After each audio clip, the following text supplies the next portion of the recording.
Εκεί, στο ανατολικότερο άκρο της Κρήτης, που τα αναλύωτα χαρακτηριστικά της φύσης συναντούν τη μακραίωνη πολιτιστική ιστορία του τόπου, βρίσκεται η περιοχή της Ιττίας. Ανέπαφη από το χρόνο, η μορφολογία του ορεινού και παράκτιου τοπίου της κρύβει καλά μέσα της ένα μυστικό συνδεδεμένο με τη γεωγραφία και την ιστορία του τόπου.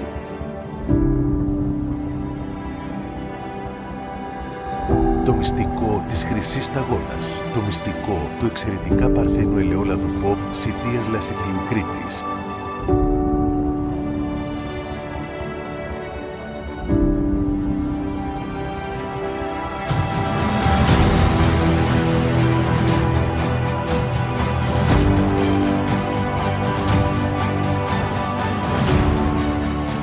Η Σιτία συνδέεται άρρηκτα με την αγροτική παραγωγή και τους πλούσιους ελαιώνες της. Ελαιώνες αιώνων δίνουν τους καρπούς τους εδώ και εκατοντάδες χρόνια. Το κρητικό χρυσό, το pop ελαιόλαδο Σιτίας με το έντονο άρωμα και το λαμπερό χρώμα. Ένα άριστο προϊόν από τη συγκομιδή στο χωράφι μέχρι το πιάτο του καταναλωτή. Η Σιτία προσφέρει στον καταναλωτή τόσο της Ελλάδας όσο και του εξωτερικού ένα pop προϊόν. Εξαιρετικά παρθένο ελαιόλαδο από την ποικιλία κορονέικη με ελεγχόμενη διαδικασία παραγωγής, πλούσια γεύση και ιδιαίτερα οργανοληπτικά συστατικά.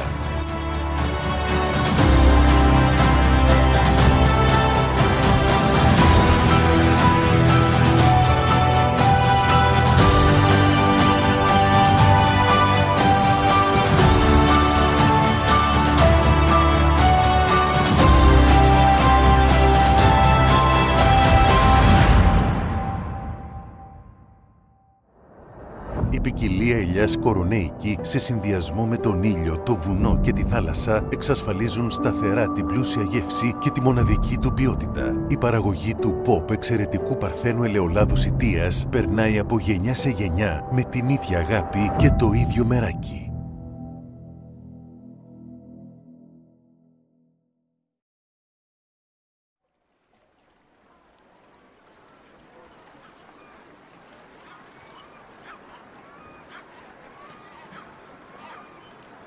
Είμαι κάτοικος Σιτίας Κρήτης, ελαιοπαραγωγός. Είναι μια παράδοση εμάς η παραγωγή λαδιού εδώ στη Σιτία. Έχει ξεκινήσει από παλιά, πολύ παλιά. Έχουμε ελαιόδεντρα τα οποία είναι πανάρχια ελαιόδεντρα. Και η οικογένεια η δικιά μου παρήγαγε λάδι αφότου τη θυμάμαι. Παππούδες, γιαγιάδες, μαμά, μπαμπάς κλπ. Το ίδιο συνεχίζω να κάνω κι εγώ. Το λάδι εδώ κάτω σε εμάς είναι μια παραγωγή η οποία συνδέεται άμεσα με την παράδοσή μας, με τον τρόπο το παραδοσιακό παράγουμε το λάδι. Έχουμε εξυγχρονίσει πολλά πράγματα, αλλά παραμένουμε βασικά στον χώρο της παραγωγής του λαδιού με τις μεθόδους που είχαμε μάθει από τους γονείς μας για να βγάζουμε το λάδι το δικό μας. Η ελαιοπαραγωγή εδώ στη Σιτία είναι μια πολύ όμορφη διαδικασία, η οποία ξεκινάει τέτοια περίοδο, την περίοδο της Άνοιξης, όπου εμείς καθαρίζουμε τα δέντρα, βγάζουμε τα κλονάρια, τα φτιάχνουμε τα ανοίγουμε για να αερίζονται. Οπότε λοιπόν ετοιμάζουμε το δέντρο για την παραγωγή που θα έρθει. Το οποίο δέντρο όταν το ετοιμάσουμε ανοίγει, ανθίζει, το ποτίζουμε, του βάζουμε νεράκι, ανθίζει με τη βοήθεια του καιρού, γιατί πρέπει ο καιρός να είναι σύμμαχός μας. Δένει τις ελιές, έρθει το καλοκαίρι, συνεχίζουμε να το περιποιούμαστε ποτίζοντάς το βασικά και έρχεται η ευλογημένη περίοδος του φθινοπόρου, κάπου στο Νοέμβριο, όπου αρχίζουμε την ελαιοσυλλογή.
Είμαι η Μωράκη Καλλιόπη, γεωπόνος σύμβουλος του Σταφυδικού Συνεταιρισμού Σιτίας. Βοηθάμε τους παραγωγούς να καλυτερεύσουν το προϊόν τους στο POP Σιτίας Λασιθίου ελαιόλαδο. Βρισκόμαστε σε ένα παραδοσιακό ελαιόνα που παράγει POP λάδι Σιτίας. Στην περιοχή καλλιεργούνται γύρω στα 140.000 στρέμματα ελαιοδέντρων, περίπου 3 εκατομμύρια ελαιόδεντρα, αποκλειστικά κορονέικης ελιάς για παραγωγή POP ελαιολάδου Σιτίας. Μια αρκετά απαιτητική καλλιέργεια, απαιτεί από τον παραγωγό να βρίσκεται στο χωράφι σχεδόν όλες τις μέρες του χρόνου. Ο παραγωγός ξεκινάει την επίπονη διαδικασία της συγκομιδής αφού πάρει και το OK από τους γεωπόνους μετά τις τελευταίες δακοκτονίες. Το αγουρέλαιο τέλος Οκτωβρίου και συνεχίζουμε με την συγκομιδή της ελιάς μέχρι αρχές και μέσα Γενάρη κάποιες χρονιές. Στη συνέχεια θα συνεχίσει με τα κλαδέματα καρποφορίας την περίοδο που η ελιά βρίσκεται σε λίθαργο, δηλαδή κοιμάται. Την περίοδο της άνοιξης θα ξεκινήσει τους πρώτους χαλκούς για να αποφύγει τις μυτολογικές ασθένειες και κάποια σκευάσματα για να βοηθήσει το δέντρο στο στρες του καλοκαιριού. Θα κόψει τα χόρτα γύρω-γύρω ώστε να βοηθήσει την ελιά να απορροφήσει όσο το δυνατόν περισσότερο τα θρεπτικά στοιχεία που δίδονται. Θα συνεχίσει την άνοιξη με τα πρώτα ποτίσματα και φυσικά μετά σε απόλυτο έλεγχο και με τις γεωργικές προειδοποιήσεις και τους γεωπόνους θα ξεκινήσει τους πρώτους δολωματικούς ψεκασμούς, μια που μιλάμε για περιοχή POP, σε συνδυασμό με τα καλοκαιρινά ποτίσματα σύμφωνα με τα δελτία άρδρευσης από την περιφέρεια, μέχρι να φτάσει στο μακρύ δρόμο του Οκτώβρη και τη συγκομιδή.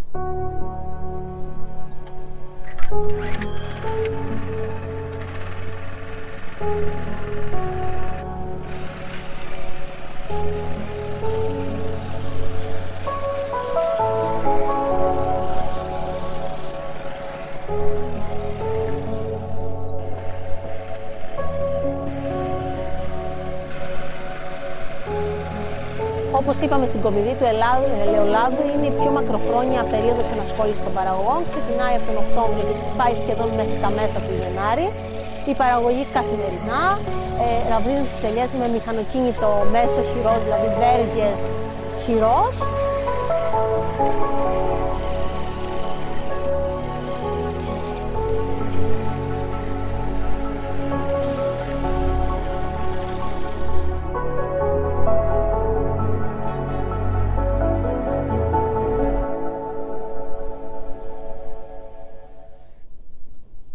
Καλώς ήρθατε στη Σιτία. Είμαστε ένα παραδοσιακό ελαιόνα της Σιτίας και για αυτά θα πρόκειται να μιλήσουμε, για το ελαιόλαδο και τους ελαιώνες της Σιτίας. Είμαι αντιπρόεδρος των μεγαλύτερων συνεταιρισμών που υπάρχει στην επαρχία Σιτίας και στο Λασίθι, το Σταφυδικό Ελαιουργικό Συνεταιρισμό Σιτίας, ο οποίος ηγείται και σε μια διαδικασία 5 άλλων συνεταιρισμών, φτιάχνοντας μια κοινότητα, μια ομάδα, που όλοι μαζί αυτοί προσπαθούν να προωθήσουν το POP ελαιόλαδο Σιτίας, το οποίο είναι πάρα πολύ διάσημο και πολύ φημισμένο και πολύ καλό ποιοτικό λάδι, και αυτό προσπαθούμε να κάνουμε η ένωση αυτών των συνεταιρισμών, οι οποίοι πρέπει και να τους αναφέρουμε γιατί είναι η καρδιά αυτής της προσπάθειας. Είναι ο συνεταιρισμός μετοχίων, σταυρωμένου δηλαδή, ο συνεταιρισμός κρυγιών, ο συνεταιρισμός χρυσοπηγής, ο συνεταιρισμός Πάνο Πισκοπής. Μαζί με το Σταφυδικό Ελαιουργικό Συνεταιρισμό έχουν φτιάξει αυτή την ομάδα που προσπαθούν να προωθήσουν το λάδι που βγαίνει στον τόπο τους. Το λάδι που φυτρώνει στην ουσία στον τόπο τους. Είναι αυτό που γεννάει η γη τους. Είναι ένα πάρα πολύ ποιοτικό ελαιόλαδο, το POP Σιτία, το οποίο για πρώτη φορά ξεκίνησε να πιστοποιείται σαν δυνατό ελαιόλαδο, σαν ποιοτικό ελαιόλαδο το 1992, με προσπάθειες τότε της Ένωσης Σιτίας, το σύνολο δηλαδή των συνεταιρισμών, όπου κατοχυρώσαμε αυτό την ονομασία προέλευσης σε όλον τον κόσμο. Έχει πάρει βραβεία, πολλά χρυσά βραβεία, Μάριος Σαλίνας. Είναι κάτι το οποίο έχουν βοηθήσει γενιές ανθρώπων, ξεκινώντας από το συνεταιρισμό τον δικό μας, ο οποίος ξεκίνησε το 1926 σαν συνεταιρισμός για τη σταφίδα, τότε υπήρχαν αμπέλια στην περιοχή, και στην πορεία όταν προέκυψε να κάνουμε αλλαγή καλλιέργειας και να πάμε στην ελιά, αποκτήσαμε αυτή την τεχνογνωσία και είδαμε ότι μέσα από τις 3.000 ώρες ηλιοφάνεια που έχει η περιοχή μας, από το μικροκλίμα, από την όλη διαδικασία, φύτρωσε και γεννήθηκε αυτό το προϊόν, το POP Cytia. Γι' αυτό λοιπόν μιλάμε σήμερα και γι' αυτό θέλουμε να μάθει όλος ο κόσμος τι είναι αυτό το λάδι, που ονομάζουμε όλοι εδώ με μία κουβέντα και η οποία έγινε και επίσημα, αλλά έτσι ψήθυρες στα καφενεία, στα ελαιοργεία, στα λιόφυτα, ήταν η σταγόνα μας, η χρυσή σταγόνα μας.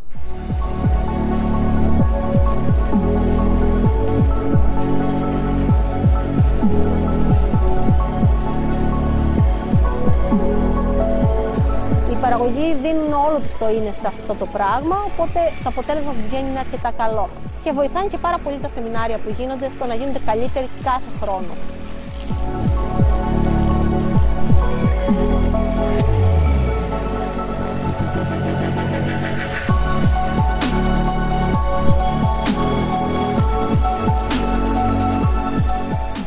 Όπως καταλαβαίνετε, οι παραγωγοί όλο το χρόνο πρέπει να βρίσκονται στο χωράφι, να παρακολουθούν τους πληθυσμούς δάκου, να βλέπουν αν το δέντρο χρειάζεται πότισμα και φυσικά πάντα έρχονται και στρέφονται στους γεωπόνους για να τους πούνε τα τεχνικά δελτία που βγαίνουν, το τι χρειάζεται να ρίξουν κάθε χρονιά, τα εγκεκριμένα σκευάσματα και τι θεωρείται σωστότερο για την καλλιέργειά τους. Και το ΕΛΓΟ Δήμητρα κάνει αρκετά συχνά κάποια εκπαιδευτικά προγράμματα στην περιοχή, αλλά και μέσω των ομάδων παραγωγών οι παραγωγοί πιστοποιούν το προϊόν στην ολοκληρωμένη και κάθε χρόνο σχεδόν παρακολουθούν 3 ή 4 διήμερα σεμινάρια για κάθε αντικείμενο. Ακόμα και για την ασφάλεια στο χωράφι αν γίνει κάποιο ατύχημα, γιατί και αυτό ακόμα μπορεί να επηρεάσει το προϊόν, μέχρι και το πώς θα γίνει σωστά η συγκομιδή. Μιλάμε για ένα προϊόν που ακόμη συγκομίζεται με το χέρι, δεν έχει εκβιομηχανιστεί στην περιοχή μας και αυτό παίζει μεγάλη σημασία, γιατί ένα προϊόν που συγκομίζεται μηχανικά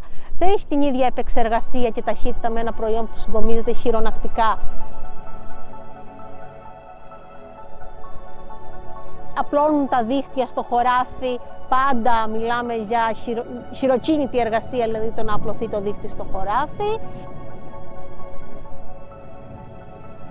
Οι ελιές πέφτουν και μετά από δέντρο σε δέντρο τις μαζεύουν και τις τοποθετούν σε γιούτινα τσουβάλια κατάλληλων προδιαγραφών.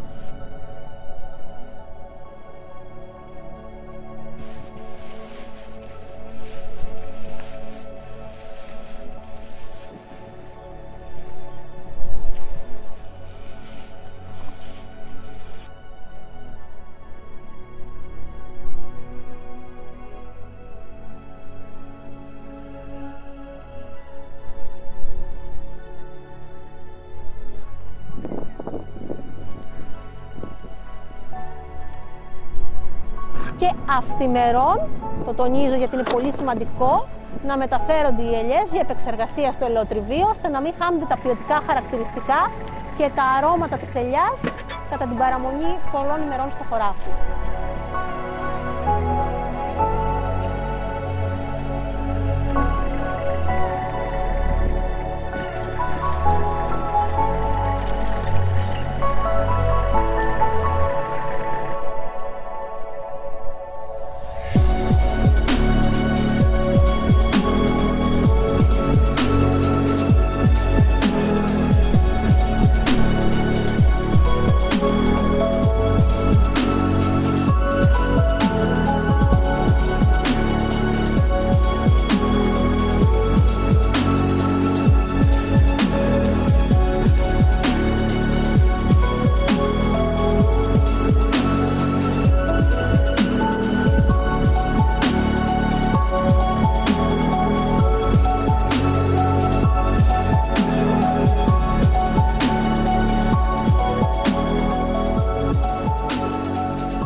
Μαζεύουμε το λάδι, μαζεύουμε τις ελιές, τις πηγαίνουμε στο ελαιοργείο μας, το οποίο ελαιοργείο και αυτό που έχουμε εδώ κάτω στη Cytia είναι ένα ελαιοργείο 100 ετών περίπου, Είναι ένα πολύ παλιό ελαιουργείο, το οποίο το έχουν εξυγχρονίσει βέβαια με πολύ σύγχρονα και πραγματικά οικολογικό τρόπο παραγωγής του λαδιού, και πηγαίνουμε τις ελιές μας εκεί πέρα όπου, όπου βγάζει το λάδι το ελαιουργείο, και μετά το αφήνουμε το λάδι μας στο χώρο του ελαιουργείου σε κάτι, έχει δεξαμενές ανοξίδωτες, πολύ σύγχρονες δεξαμενές, γιατί το λάδι πρέπει να φυλάσσεται σε σύγχρονες δεξαμενές και όχι σε δεξαμενές της παλιάς εποχής.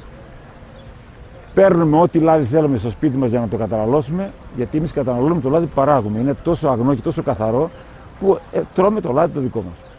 Και το υπόλοιπο λάδι το δίνουμε, το αφήνουμε στο συνεταιρισμό, και ο οποίος συνεταιρισμός το εμπορεύεται.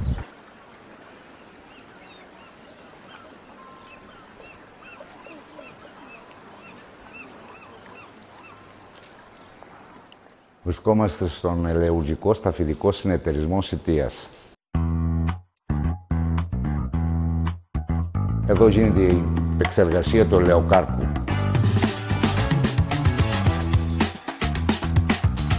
Έρχεται το φορτηγό φορτωμένο από κάθε παραγωγό.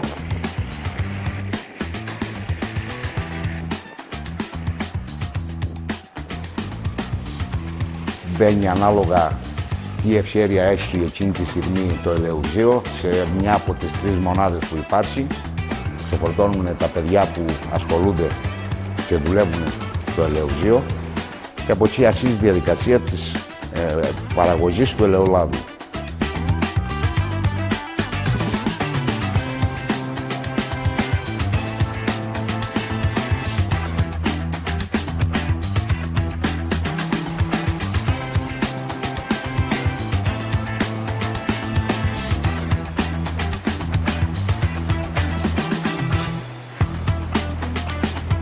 Πέφτει στην κοφινίδα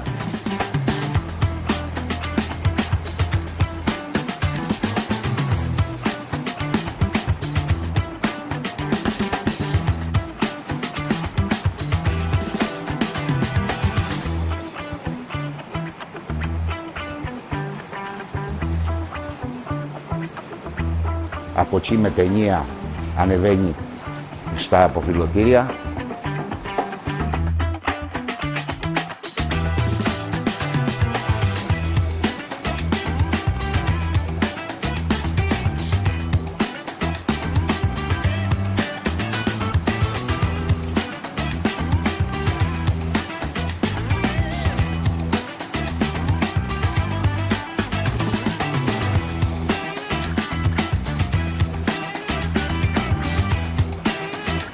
Αφαιρούνται τα φύλλα από τον ελαιοκάρπο, μένει καθαρός ο ελαιοκάρπος.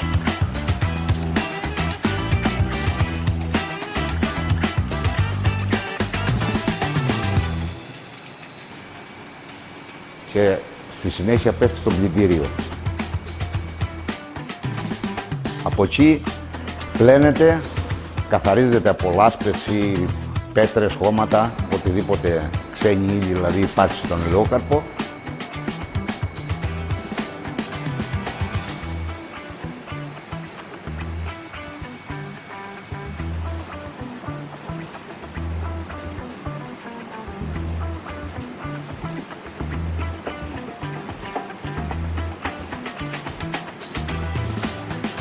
Και στη συνέχεια πέφτει στην ζυγαριά. Εκεί ζυγίζεται ο ελαιοκάρπος για να ξέρουμε πόση ποσότητα καθαρού πλέον ελαιοκάρπου υπάρχει και είναι διαθέσιμος για άλεση.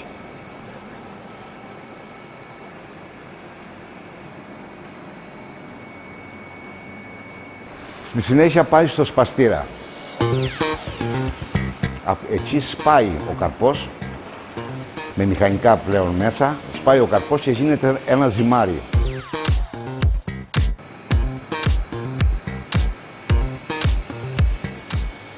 Το ζυμάρι πέφτει μέσα σε μαλακτήρες.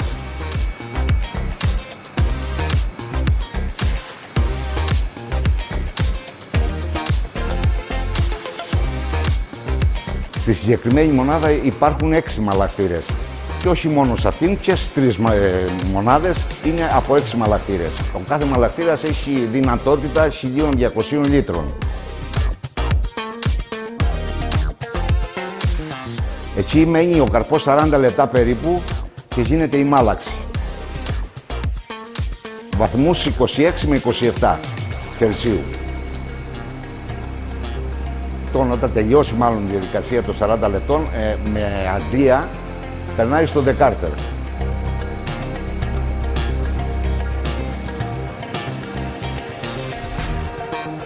Εκεί με τη φυγόκεντρο δύναμη αφαιρούνται τα υγρά από τα στερεά.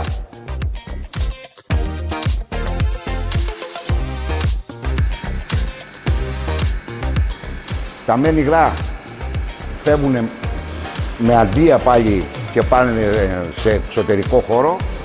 Τα στερεά μέσω ατέρμονα πάλι σε εξωτερικό χώρο, διαχωρίζονται δηλαδή με λίγα λόγια, και το λάδι σε όχι τελείως καθαρό, ένα 70% περίπου καθαρό, ακολουθεί τη διαδικασία στον διαχωριστήρα, όπου εκεί αφαιρείται το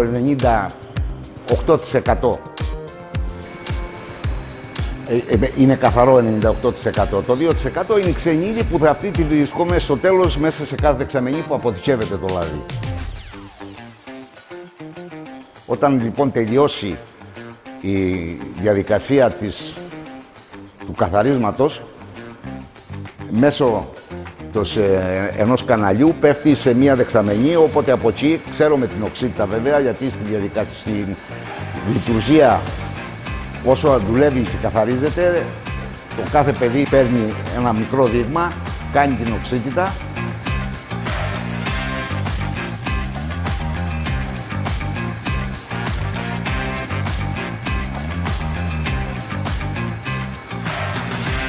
Το λάδι λοιπόν που παράγεται μετά τη συγκομιδή είναι ένα εξαιρετικά παρθένο ελαιόλαδο, το οποίο κατά μέσο όρο έχει οξύτητα 0,3.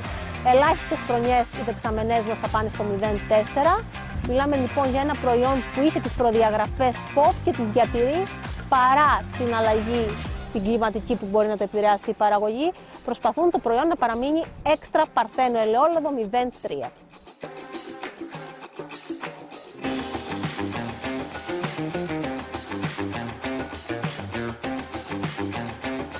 Και από εκεί ανάλογα την οξύτητα που έχει το ελαιόλαδο καταχωρείται σε ανάλογη δεξαμενή.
Κατά την περίοδο λοιπόν της συγκομιδής έχουμε τη δυνατότητα σε 16 ώρες περίπου εργασίας να παράγουμε 40 τόνους λάδι, διότι η παραγωγή είναι μεγάλη.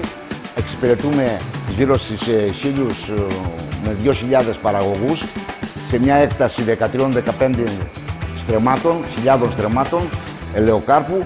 Οπότε καταλαβαίνετε ότι η παραγωγή είναι συνεχής Γύρω στους 40 τόνους ημερησίως, επί 16 ώρες περίπου εργασίας, παράγει το ελαιολούζιο.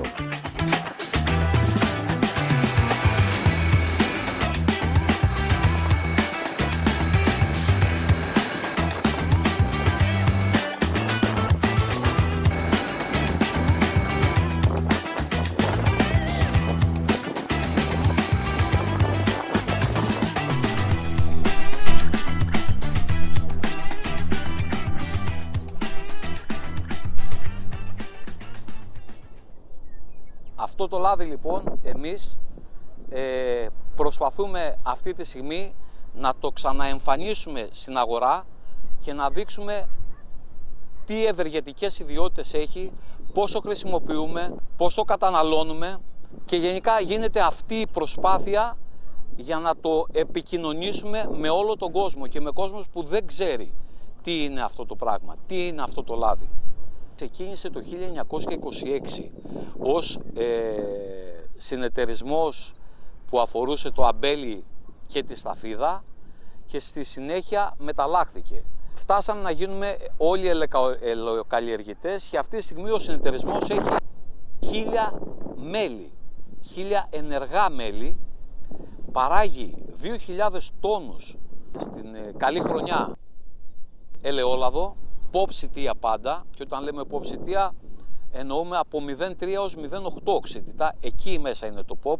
Παράγει λοιπόν 2.000 τόνους ελαιόλαδο στην καλή του χρονιά, έχει μέσα στα ενεργά μέλη των 1.000 που απαρτίζουν το συνεταιρισμό υπάρχει και μία ομάδα, η ομάδα αυτή είναι πιο εξειδικευμένη, η οποία τρέχει αυτά τα προγράμματα επικοινωνίας του ελαιολάδους μας. Είναι 220 μέλη σε αυτή την ομάδα, η οποία είναι πάρα πολύ δραστήρια και πολύ ενεργά για να προωθήσουν το ελαιόλαδό μας.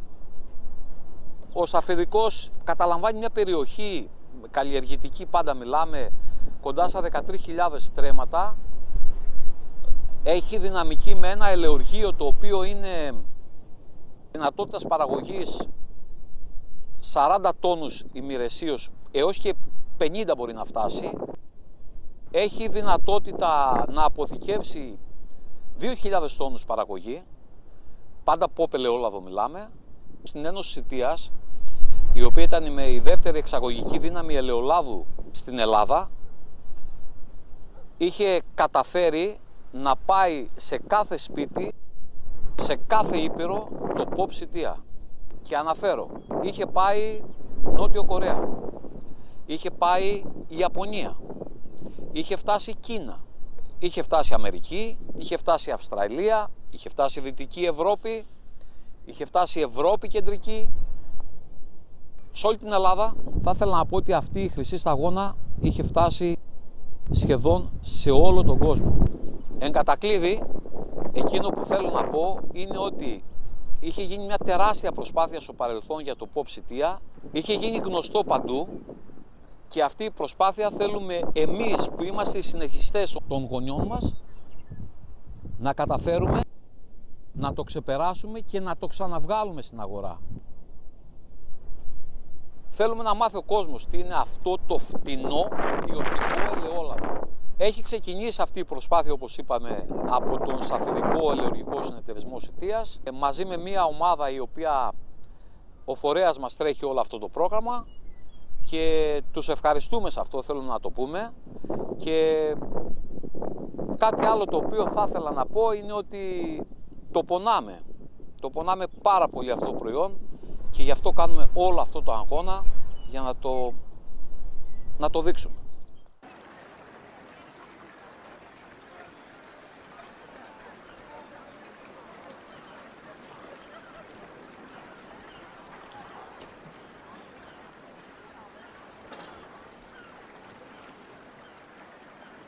Το εμπόριο του λαδιού σε εμάς, επειδή είναι pop, δηλαδή ό,τι καλύτερο έχει στο χώρο της παραγωγής λαδιού είναι το pop, το κάνουν ανάρπαστο. Το ζητάνε πάρα πολύ και γι' αυτό δεν μένει ποτέ ποσότητα λαδιού απόλυτη στο συνεταιρισμό. Αυτή η ιστορία κρατάει πολλά χρόνια, όπως εγώ τώρα που σας μιλάω σήμερα, έρχονται στο μυαλό μου οι παλιές εικόνες της παραγωγής του λαδιού και νομίζω ότι ταιριάζουν απόλυτα με τις σημερινές, απλά είναι λίγο πιο σύγχρονες. Πιο σύγχρονα τα μηχανήματα, πιο σύγχρονοι οι τρόποι καλλιέργειας, αλλά ταιριάζουν απόλυτα οι παλιοί τρόποι παραγωγής με τους σημερινούς τρόπους παραγωγής. Και γι' αυτό και το προϊόν μας, όπως ήταν παλιά καλό, εξακολουθεί και σήμερα να είναι καλό προϊόν και να το ζητάνε σχεδόν παντού σε όλο τον κόσμο να το πάρουν. Η συγκομιδή γινόταν παλιά με τα χέρια, με τη βοήθεια κάποιων ραβδιών, χτυπάγαμε την ελιά, έπεφτε κάτω οι ελιές και τη μαζεύαμε. Σήμερα γίνεται σχεδόν με τον ίδιο τρόπο, απλά αντί να τη χτυπάμε με το χέρι, έχουμε ένα μηχάνημα και χτυπάει το μηχάνημα την ελιά και πέφτει κάτω και τη μαζεύουμε. Η σημασία του ελαιολάδου για εμάς εδώ στη Σιτία ήταν και είναι πάντοτε πολύ μεγάλη. Θυμάμαι τη γιαγιά μου και τον παππού μου όταν ξεκίνησα και εγώ παιδάκι να πηγαίνουμε στους γονείς μου στο Λιόφυτο. Λιόφυτο το λέμε το χώρο που είναι τα ελαιόδεντρα. Όταν πηγαίναμε, ότι με παίρνανε παιδάκι μικρό, πήγαινα εκεί πέρα, τους έβλεπα, έπαιζα εγώ, αλλά έβλεπα και τι κάνει συγχρόνως. Αυτό για μένα ήταν μεγάλο βίωμα, γιατί όσο μεγάλωνα φυσικά και μπαίνα στη διαδικασία της παραγωγής καλύτερα, με τη βοήθεια αυτών μου δείχνανε τι να κάνω, πώς να το κάνω. Με έλεγε η γιαγιά μου, με έλεγε ο παππούς μου, με έλεγε η μητέρα μου, ο πατέρας μου. Έμπαινα στον χώρο της παραγωγής και εγώ σιγά σιγά με γνώσεις που έπαιρνα από αυτούς. Και κάποια στιγμή, όταν πια είχα οριμάσει και είχα μεγαλώσει, μπορούσα πια και εγώ να καλλιεργώ τα δέντρα μόνος μου. Αλλά πάντοτε με τις γνώσεις που είχα πάρει από τους παππούδες, γιαγιάδες, μπαμπάδες, μαμάδες. Και πιστεύω ότι και τα παιδιά μου, τα οποία παιδιά μου τα έχω και αυτά μοιήσει στον χώρο αυτό της παραγωγής, να συνεχίσουν να καλλιεργούν με τον τρόπο τον παραδοσιακό που καλλιεργούσαμε και εμείς στις ελιές, να συνεχίσουν και αυτά να καλλιεργούν και να παράγουν το προϊόν, το καταπληκτικό που παράγουμε ακόμα εδώ πέρα. Εδώ στη Σιτία, για να καταλάβετε πόσο αγαπάμε το λάδι και πόσο δεμένοι είμαστε με το λάδι και τι παράδοση έχουμε το λάδι, δεν υπάρχει καμία οικογένεια, ό,τι δουλειά και να κάνουμε, από υπουργός, σιτιακός, από εισαγγελέας, δικαστικούς, υπάλληλοι, έμποροι, οτιδήποτε, όλοι μας καλλιεργούμε την ελιά. Είμαστε τόσο πολύ δεμένοι με το χώρο της ελιάς, τόσο πολύ δεμένοι με τα ελαιόδεντρα, με το λάδι, με την παραγωγή μας, που ασχολούμαστε όλοι, ανεξαιρέτως τι δουλειά κάνουμε. Όλοι τόσο το λατρεύουμε αυτό το προϊόν, γιατί είναι ένα προϊόν θείο δώρο. Είναι θεόσταλτο και εκτιμούμε το Θεό που μας έδωσε αυτό το χάρισμα στην περιοχή μας αυτή, να έχουμε τέτοιες ποιότητες λάδι και γι' αυτό και το καλλιεργούμε.